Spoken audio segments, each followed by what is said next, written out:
Meu nome é Vera Jacó, sou professora da UFPA do Pará, né, e base da DUFBA. Eu vivi a época da ditadura mais braba, vamos dizer assim, né, na Universidade Federal do Pará, como aluna do curso de Ciências Sociais, né, de 74 a 77. Foi um período de extrema dificuldade para os movimentos, para a nossa organização, para a nossa mobilização estudantil. Nós éramos proibidos, né, de qualquer reunião. As universidades foram afastadas do centro da cidade, né, foram criados campi afastados do centro, que era para evitar movimentação.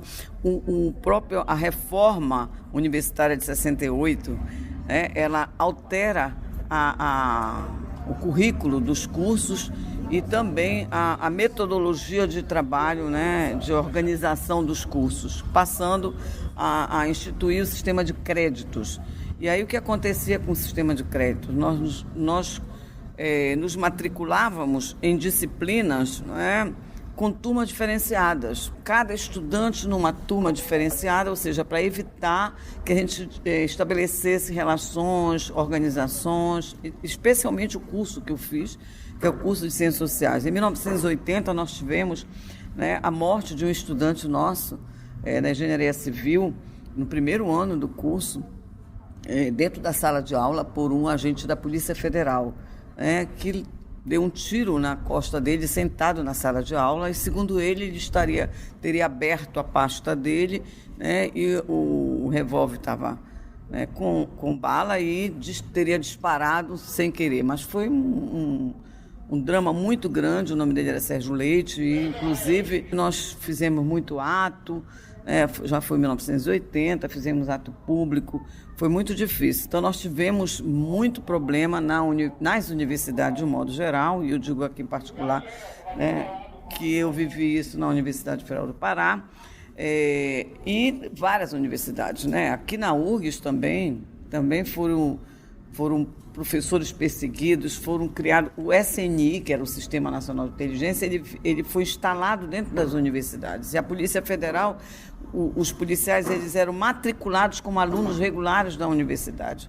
E os professores eram controlados, né, na sua fala. Então, o curso de Ciências Sociais era um curso, assim como o de jornalista, né, foi um curso que foi desregulamentado, ou seja, nós passamos a ser uma profissão não existente, não reconhecida no país. Foi uma luta muito grande que nós conseguimos o reconhecimento já na década de 80, já no fim da ditadura militar, das duas profissões de sociólogo e de jornalista, porque eram os profissionais mais mal vistos, né, pela ditadura militar.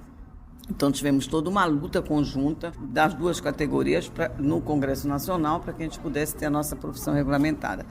A educação, as universidades, elas foram ocupadas, né, dessa forma pela Polícia Federal, pelo Sistema Nacional de Inteligência. As reitorias dentro do gabinete tinham o gabinete paralelo, né, do SNI, né, em todas as universidades. Algumas tiveram consequências piores. Muitos professores, né, foram, inclusive, perseguidos, tiveram que sair do país, e outros foram, inclusive, assassinados, que até hoje não se tem notícia do que aconteceu com o corpo dessas pessoas. Então, a universidade, como hoje, né, você vê o primeiro ataque desse governo Bolsonaro, que ele faz logo de imediato às universidades, aos professores universitários, né?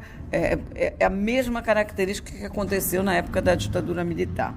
Por outro lado, a ditadura militar, ela precisava conquistar a hegemonia, porque não se garante o poder só na força, né? Todo o tempo na força. Para ter hegemonia, ela tem que atender alguma demanda da população. Então, havia uma demanda muito grande por acesso ao ensino superior. E o que o governo militar, então, faz? Liberaliza, né, a criação das instituições privadas de ensino superior. Então, quando, em 1964, eles assumiram o poder com o golpe civil-militar, o ensino superior no nosso país era 65% dos estudantes matriculados em universidades públicas e 35% nas privadas. Isso foi em 64. Quando foi em 74, 10 anos depois, você já tinha o inverso.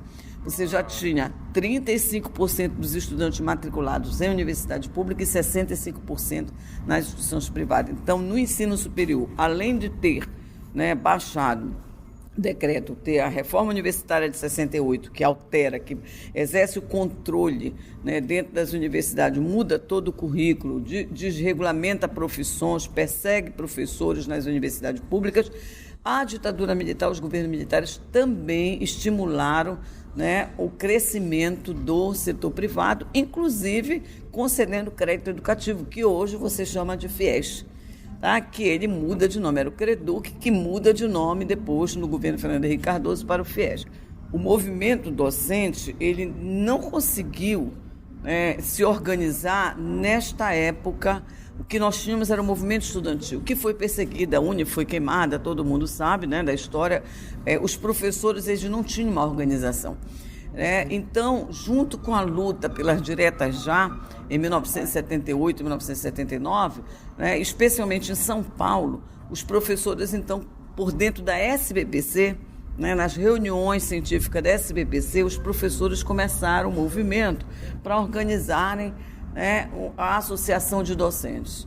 Então, começa então a ser criadas as associações de docentes, inclusive nas particulares. Esse movimento, o primeiro evento aconteceu na PUC de São Paulo, e aí então cria-se as sessões, eram ADs, Associação de Docentes, porque nós não podíamos formar sindicato, só conseguimos isso depois da Constituição de 88. Então, junto com o movimento das eleições diretas já, e a SBPC, os professores começaram então a se organizar e sentiam a necessidade de criar uma entidade de caráter sindical, mesmo não podendo ser sindicato, mas nunca como federação. Então nós criamos as associações e quando foi em 1981, foi criado o ANDES, Sindicato Nacional, que não era sindicato, era a ANDES, a Associação Nacional dos Docentes do Ensino Superior. Então, começou então, final de 78, 79, nós começamos então a nos organizarmos e participarmos dessa luta geral da sociedade pela abertura democrática, por eleições diretas, e sentimos a necessidade também de nos organizarmos enquanto uma associação, porque era o que era possível, para a gente reivindicar estabilidade, condições de salário, carreira docente. E nós fizemos, então, em 1980, a primeira greve, ainda na ditadura militar. E conquistamos a nossa carreira nessa década de 80, depois de muitas greves, muita luta, conseguimos derrubar, inclusive, ministra da ditadura militar. Então, foi uma luta muito forte pela democratização e o movimento docente foi um dos protagonistas dessa luta, junto com os demais movimentos que lutaram pela liberdade democrática do nosso país.